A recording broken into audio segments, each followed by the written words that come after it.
If you work for an IT company, especially if your firm is based in the US, your next colleague may actually be a North Korean spy. No, this isn't an exaggeration, this is actually happening.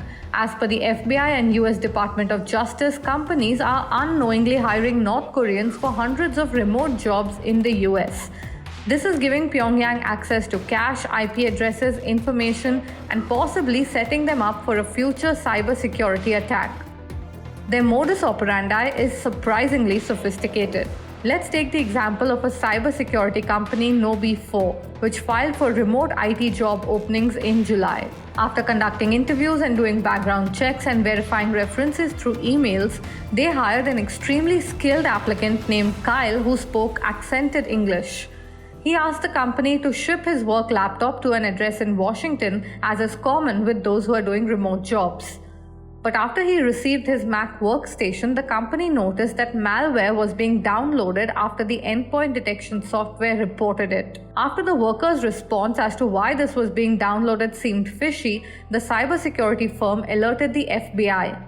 It then turned out that this IT worker was a North Korean spy who had stolen the actual identity of an American citizen and used AI to enhance his pictures, resumes, and other details. The entire story has been detailed by Stu Showerman, the CEO of the cybersecurity company, in a blog post, who put out the original stock picture as well as the fake AI-generated picture that the worker submitted to the HR and how exactly he managed to land the job despite all their checks and balances.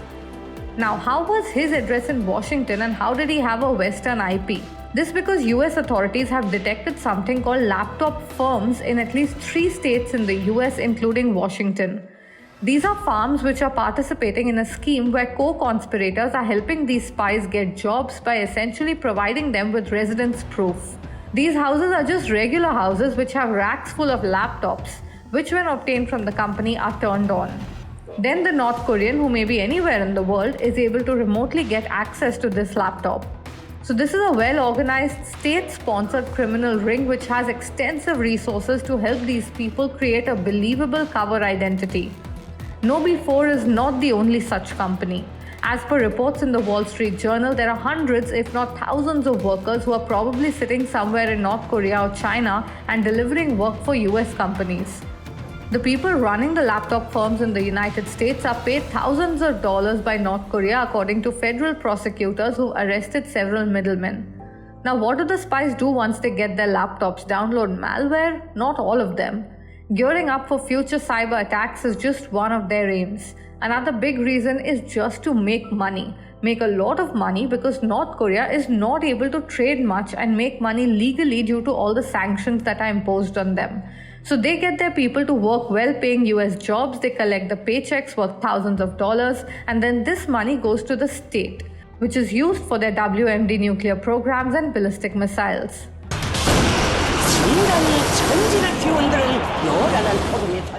Money is an important part of this and essential for Kim Jong-un and his regime, because if they don't have money, they lose power.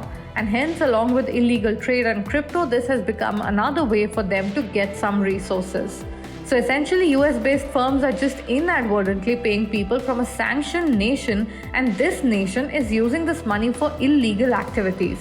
And this is why this whole scheme is so dangerous, because unless these employees really do something wrong or download some malware which is detected, there's no real way to know which remote employee is legit and which one could be a spy. And this could pose a huge risk for them even for the future. There are a lot of data which is there in a company which is sensitive data which has to be kept. There are a lot of other traditional security which has been there, enhanced security which has been put in all the companies right now, looking at the kind of cyber attacks that can happen. And for that, it is difficult for anybody to practically infiltrate in those systems looking into high security. But it becomes much easier if you have an access to the internal, that is via an employee, and from employee you can send lot of other compromised material to other employees, and from there you can dominantly sit in all entire system of a company, gather all the information, at the same time be a key player where you can then utilize that for a lot of things, including making that company stand still, stealing the identity, stealing the information of that company, which can be utilized if that company is having a lot of sensitive data when it comes to industry specific or when it comes to country, that can be stolen. And so imagine the scenario that tomorrow I have access to 10 critical infrastructures of your country. I am there. From there, I enter into your government departments and those systems. It would be practically just a click away for me to send any kind of malicious link or malicious threat in your system, so that your system goes standstill right now. And we have seen that how, if critical infrastructure is getting impacted by these things, entire country's economy can go standstill. So practically, without coming at the borders, you can wage a war against the country, or make country in your can in your fingertips can go to a standstill mode. The US government has been warning against this threat since 2022. So, what can firms do to ensure that their hiring process is more robust? So the red flags can be look into the discrepancies in the resumes, like for example, mismatched date when it comes to employment, educational background, unexplained gaps in the work history, excessive qualification. Because what these people do, they put in overly qualified, so that, or a lot of improbable range of skills, which practically makes it very tempting for a person who is hiring to have that, and also to evade any kind of scrutiny at that time, because you're looking for those skills, which are practically very rarely available in people.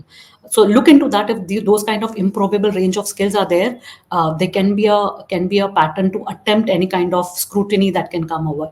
Then digital footprint absence. A lot of companies are now having ways that they see that lack of online presence which is there. You can look into their LinkedIn. You can look into other areas where there, which can eradicate the potential fake identity. Again, it will go through your against your right to privacy, but something which is publicly available, like for example LinkedIn profile and other profiles which are there, to understand if there is no absence, if there's no presence at all, you can always put a red flag and have a second layer of identity check of those people. Then after that, any reluctance when it comes to participating in video interviews, or that can be to hide true identity. But there also they're coming up with certain things, where they can even evade that, surpass this aspect. There are a lot of ways to check even in the video participation, but there would be majority of them will be reluctant for video interviews. Then unusual contact information, look into that as well, like kind of business email addresses, phone numbers without any permanent addresses, because they use those specific pseudo areas, numbers or those things to put across. Then documentation, any kind of typos, inconsistencies, though these are also old, because with AI now coming in, the typo and inconsistent typos will be eradicated, but you will see a lot of inconsistencies in official documents. Other thing which I was talking about, that this is preemptive, but what happens afterwards? Let's say there can be an aspect. So that's where you will should continue looking into when you have a team, to watch out for unwillingness and inability to appear on camera during those team meetings. Any kind of video meetings are there. A lot of inconsistencies happen when it comes to background, when it comes to time, undue concern about requirements about drug test or in-person meetings, or their inability to do so. Then again, you should see the timing of their work which is being done. So if there is a very different time frame which is there for doing the work, that also one should look into. Locations, they are as it is, they take care of it, that location doesn't appear to be coming from those, it actually comes from US. But there are a lot of ways where you can check and look into that as well.